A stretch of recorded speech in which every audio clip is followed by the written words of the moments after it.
What's up, guys? What's going on? I'm Paul. This is Paul and Theology's Daily Devotional, and we are going through the book of Exodus.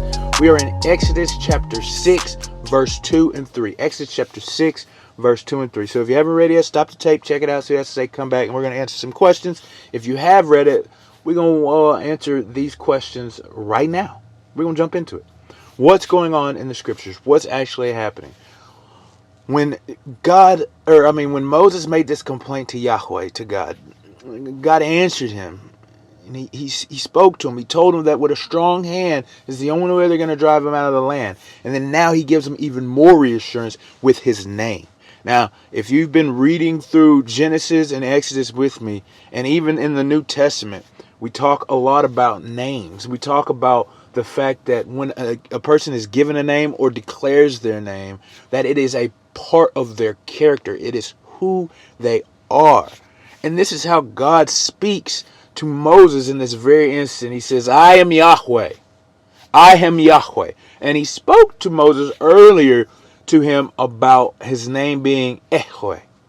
And then he says, but you will call me Yahweh. And we talked a little bit about some of the reasons behind that.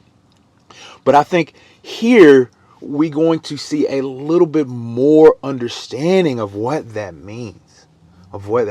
Because what it's saying here is that God, Yahweh, talks to Moses and he says, this is who I am. I'm Yahweh.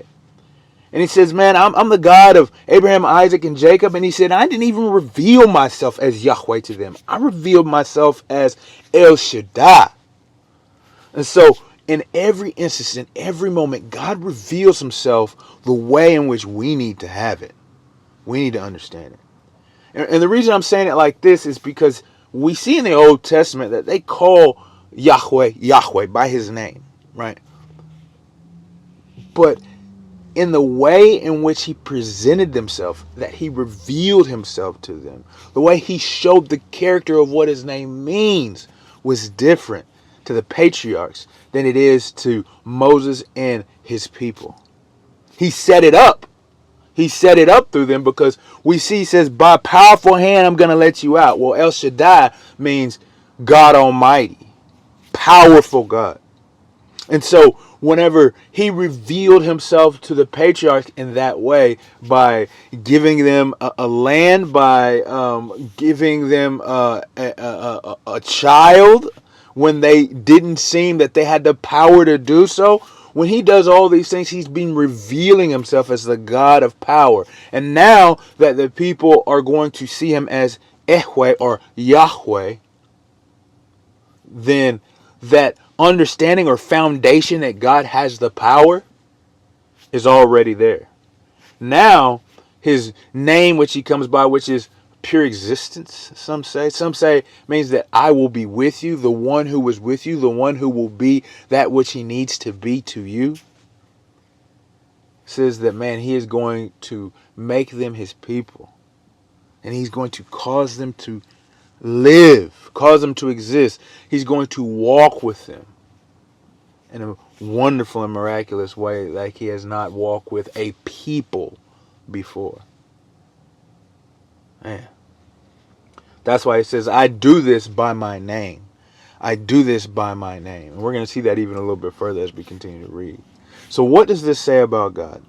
I think this says that God reveals himself the way that you need to see him.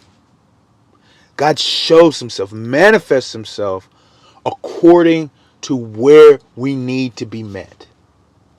A lot of people say, they have that phrase, but he says, you meet people where they're at. And that is what Yahweh is doing. He did that for the patriarchs, revealing to them the power that he has. And then now to this people, he reveals to them that he is going to be with them and walk with them, sit with them in their struggles and their problems, and not only be there, but carry them out of it. He says he's going to do this by his name. He is Yahweh. He is Yahweh.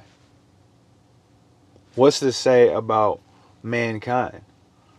I think the flip side is that it doesn't matter where you're at or who you are. God will show you. He will reveal himself to you. He will manifest himself in the way that you need him, the way that I need him, the way that we need him. He will manifest himself. And that's a powerful thing. That's a wonderful thing.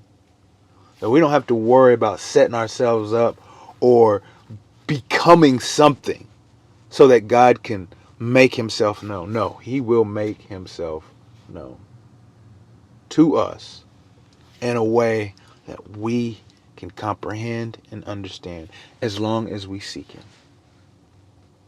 As long as we seek him.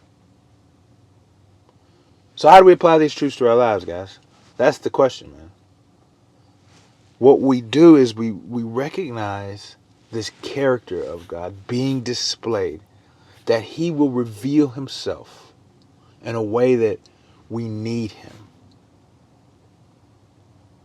Then let's trust him and recognize his love. Because, see, he wants to do it in such a way that he gets the glory, obviously, because he is the one that deserves the glory. There is none more worthy. But in a way that we can comprehend it because he loves us, which gives us value. It makes us see that we are valued in the eyes of God. So much so that he would want to reveal himself in a way that we can understand. Don't clean yourself up so that you can go before God. Let God reveal himself to you and let him clean you up. Let him make you better. I appreciate you guys for listening, and I'll see you in the next episode.